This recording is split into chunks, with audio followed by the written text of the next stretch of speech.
लोकशाहीचा बुलंद आवाज, रिपब्लिकन वार्ता, महाराष्ट्र। SC/ST आरक्षण, उपवर्गीकरण व क्रिमिलेअर संदर्भातील निर्णयाचा फेरविचार करावा। भारताचे राष्ट्रपती पंतप्रधान यांना देण्यात आले निवेदन। भारतात महापुरुषांनी सामाजिक ऐक्य राखण्यासाठी जनजागृती केली।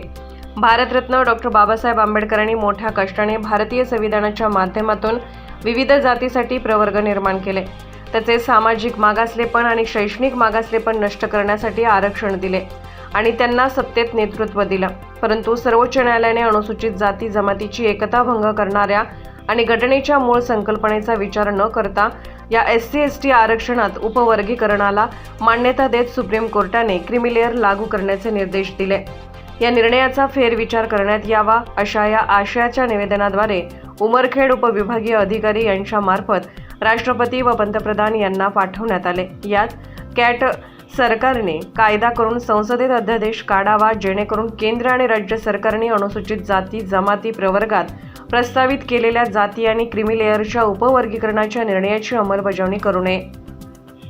केंद्र सरकारने SC आणि STच्या आरक्षणासाठी एकच कायदा करून त्यांना अनुसूची 9 मध्ये समावेश करावा, जेणेकरून कोणत्याही न्यायालयाला त्यात हस्तक्षेप करता येणार नाही।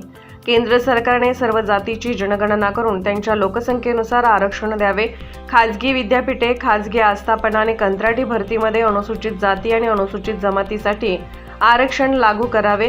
तसेच उच्च न्यायालय व सर्वोच्च न्यायालयातील न्यायाधीशांच्या नियुक्त्या सध्याच्या कॉलेजियम पद्धतीद्वारे न करता न्यायिक नियुक्ती आयोग स्थापन करून आणि परीक्षा घेऊन व्हायला हव्यात, अशा विविध मागण्यांचे निवेदन देण्यात आले।